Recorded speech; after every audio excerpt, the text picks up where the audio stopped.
So I'm still here in this weird hotel room at Summer Game Fest, checking out a bunch of games and stuff. Got a lot more to talk about, but yesterday I was also lucky enough to attend that Xbox live stream thing, and everybody put out their videos. I kind of wanted to sleep on it and just really talk about some of my favorite things from it. So this isn't necessarily a full roundup, it's just the things that I thought were the coolest. A conference that I appreciated that it focused mostly on gameplay. Yeah, there were a couple of things that were cinematic trailers and really just not a lot of detail, but I like that there was a focus on gameplay and seemingly all of these games releasing sometime in the next 12 months. I sound a little weird, I'm tired, I'm kind of losing my voice, but I think it's interesting that it's that whole 12-month thing. Now, are some games not going to make it in that 12-month window, or more delays going to happen? Probably. It's just how things have been going. But at the very least, I just think this is a good path forward, and I would like to see all the companies really stick to that type of thing. I realize I'm starting to get tired of CGI trailers that are like big and flashy, and then we don't actually see the game for like another 7 years, you know? I do like getting excited as much as the next person, but I realized what's more exciting is just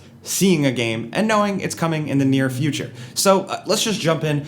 One of the things I thought was really funny was Hollow Knight Silksong being a thing still and still not having a release date. So yeah, I guess you could assume that this one is also in that 12-month window, and it does look fantastic, but I just thought it was really funny where if you watch this whole conference, right, every single game had at least a release date or a rough year pop up. Hollow Knight Silksong, nothing. I was laughing out loud because it felt like a troll. But obviously one of the other big things I really enjoyed was Diablo IV. Now I am like hot off the heels of playing a shit ton of Diablo Immortal for a Game Ranks video, and I came away from that not really into the monetization stuff, obviously, but it just made me want to play more Diablo. So seeing this, I was like, oh, this is exactly what I want. And this looks cool. I like them really going back deep into the grimdark stuff. It's very dark. It's a little more intimate. The trailer focused on like more individual combats and boss encounters. We didn't really necessarily get to see screens totally filled with enemies, but we did get some cool details, like the 150 dungeons, the fact that it's going open world, shared world, which I'm not really into, but to have the option for PvP zones and stuff like that, I think is interesting. But I do think this time around for something like this, like the open world thing could be pretty cool, and the worlds they create are pretty awesome. Like you could tell from this trailer, like I just want to explore that. I want to kill stuff in that. I do wish there was a bit more in the classes, like with those 5 classes. I don't really necessarily tend to roll with those immediately, but the Necromancer character introduction trailer was awesome.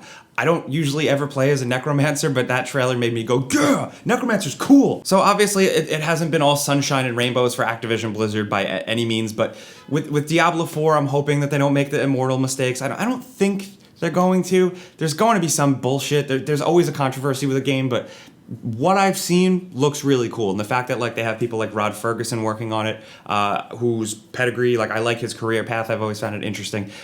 Yeah, I'm looking forward to it. Also, Hideo Kojima, you know, again, I'm super biased, just love that guy, love his teams, love the work. This was one thing from the conference that was pretty much nothing. We didn't get a look at anything, it was just a vague announcement. Hideo Kojima is working with Xbox on a new game that will use cloud technology, and he said it's, and I quote, "a game I've always wanted to make," which like, okay, but what about all the other ones?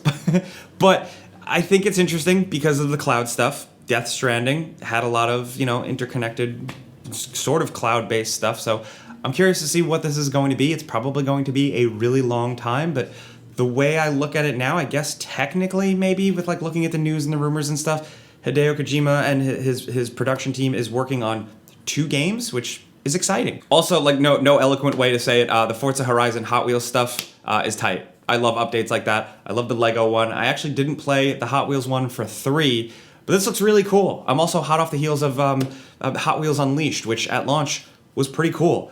So it's cool that Hot Wheels is just throwing their shit out there. This looks perfect for Forza, and I know that I'm probably like immediately gonna play that when that's available. High on Life is interesting because I got to admit something. I'm not a Rick and Morty person. I have no idea like any of that stuff. I have no idea what's going on. I'm very out of touch. But I do like squanch games. I like what Justin Roiland has been trying to do with video games, and it seems like this time around they got a bunch of money to make a crazy over-the-top video game. This, I think, visually and just like art-wise, this was one of the coolest looking things at the show. This looks silly, irreverent, I love a type of game where you have a gun and it has a face. And it reminds me of Oddworld Stranger's Wrath, where you had the little critters on your crossbow.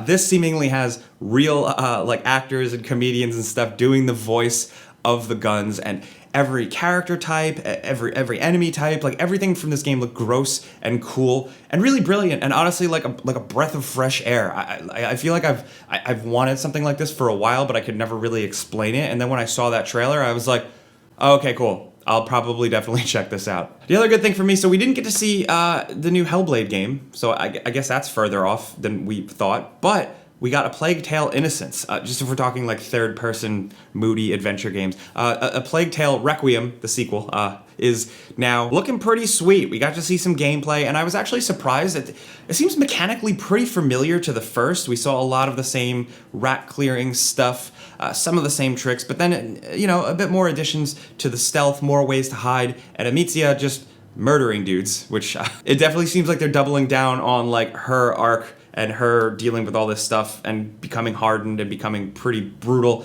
Seems interesting. I've said it like from the mountaintops, the first game is really incredible, so I'm so happy it has a sequel, and I'm glad they didn't like jump the shark or anything. At least from this, like it's definitely going more action oriented, which I like the simpler stuff. But I'm really just glad like the story is being continued, I guess. And I just caught it this morning. They're doing like another stream thing for this game specifically on June 23rd, so we'll know more, and that's when we're getting a release date. Also, in terms of like big money moves, big business moves, the Riot Games stuff coming to Game Pass in some way is absolutely huge. I don't really play any of those games, but the amount of money, the amount of players behind that, it's pretty crazy. It's a pretty big shift. I know it's not necessarily a company acquiring another company, like when people freak out about Activision Blizzard or Bungie or something like that, but this is kind of a similar thing, and it's like a low-roar announcement that might seem like it's just a bullet point, but it's significant. The other thing that I thought was really significant is Microsoft doubling down on Japan and the Persona games coming to Xbox and seemingly the Microsoft platform, which I'm very excited for them to all be on PC. So it's going to be Persona 3 Portable Edition,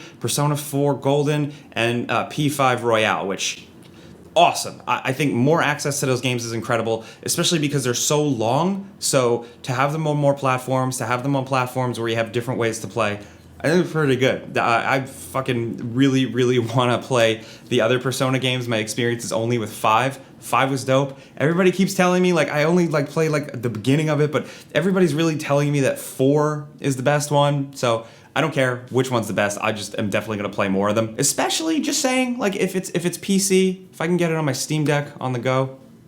Starfield, of course. Big gameplay reveal. That was the big end thing, and it's interesting, man, because it's very much like kind of exactly like what I expected it to be, and I don't mean this in a reductive way, but you know, Skyrim in space. In a lot of ways, it does feel like that. From the character movement to the intro, where the character is slowly walking down the hill, you see the whole landscape in front of them, creatures run by, the HUD. Everything really kind of gave me that vibe, but initially, like the first half of the thing, I was like not into it. The lower frame rate was kind of like, ooh. Also, the combat wasn't really doing it for me. I know Bethesda isn't going to make like Doom Eternal like style combat or anything like that, but I was just like, this doesn't even really look like it's gonna hold up to like Fallout 4. Again, early judge, the game still has to be worked on, but that stuff just didn't excite me. The RPG stuff, on the other hand, definitely does.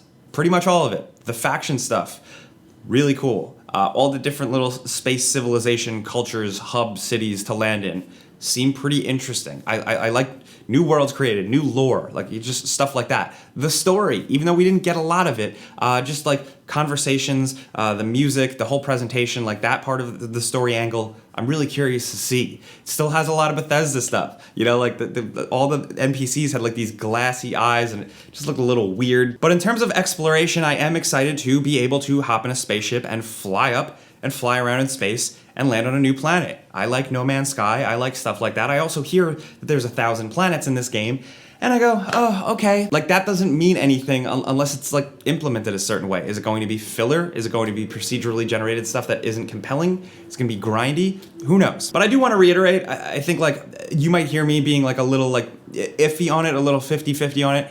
I do think it is incredibly ambitious, and I am excited to really see. I'm still really into the fact that they've just made Fallout and Elder Scrolls back-to-back for a while, and they're finally just making a different thing, and it's something that they clearly definitely want to make. So I just want to see what's up with that. And I'm really, really on board. I was totally on board with the make your own ship thing. I was like, oh, okay, they got me. That's cool. So you're doing like, you're building your own outposts and stuff, but the fact that you're also building your own ship and putting it together and figuring out and manning it with a crew, I like that stuff. And with a game where there's like so many things, like if the character building is cool, if I'm not into the combat, I like the ship building, I like the faction quests and those decisions, that's good enough for me. So it's a Bethesda game, so it's probably going to be really buggy at launch. It's probably going to have some things. Obviously, I'm going to be playing it and checking it out because it is my job to give you that info, but that's where I'm at right now with it. I'd say I'm a little in the middle. I know that's like a dumb thing to have. Like, this is a very people think it's the worst game they've ever seen, or they're still really excited, but I'm just like, okay. The last two things though are things that really turn me on. Now these are a little smaller, a little different. The first is Pentiment, which is a Obsidian game. It's a smaller Obsidian project, but just knowing Obsidian's writing and how they make quests and stuff, this thing seems right up my alley because it's like 15th, 16th century art. It's a smaller adventure game where you're kind of thrust into solving a murder. You're an artist, and the game's art is reflective of the time period. And I've even heard cool things like, you know, as the game progresses, the art style will change a little bit. You could even tell from the trailer. I did major in art history for a minute. I dropped out. Like, I suck, but yeah, I like this stuff. I'm sorry. Watching an interview with one of the head developers too, he also compared it to something like an Oxenfree or a Night in the Woods, which those were cool adventures. So for this to be even somewhat like that with Obsidian like stuff behind it, cool. But the thing I was really about was the last case of Benedict Fox. I was like, ooh, this is a lot of things I like.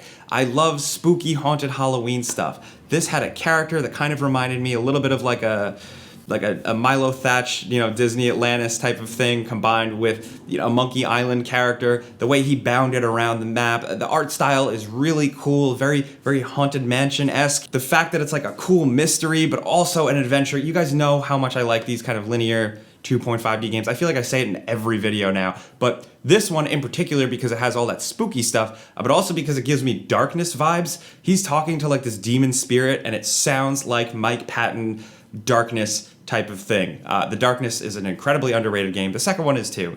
But this is like 2.5D Victorian era The Darkness. You can see the character getting some of that Dark Shadows abilities, so I'm hoping there's some cool like ability progression throughout the game. The trailer does get zanier and zanier towards the end.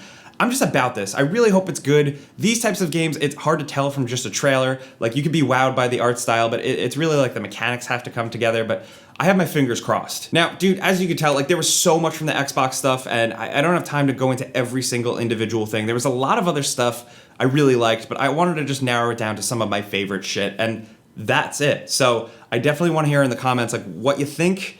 Well, you know, am I too hard on Starfield? Am I not hard enough on Starfield? But like anything with these games, but I also want to know your top. Like, if you got your own little list of favorite games, that's what I like. That's what I want to talk to you guys about, so let me know. Again, I'm putting this out like a day late, so there's plenty of people to click on about the Xbox thing, so if you clicked on me, I really appreciate it. Thank you.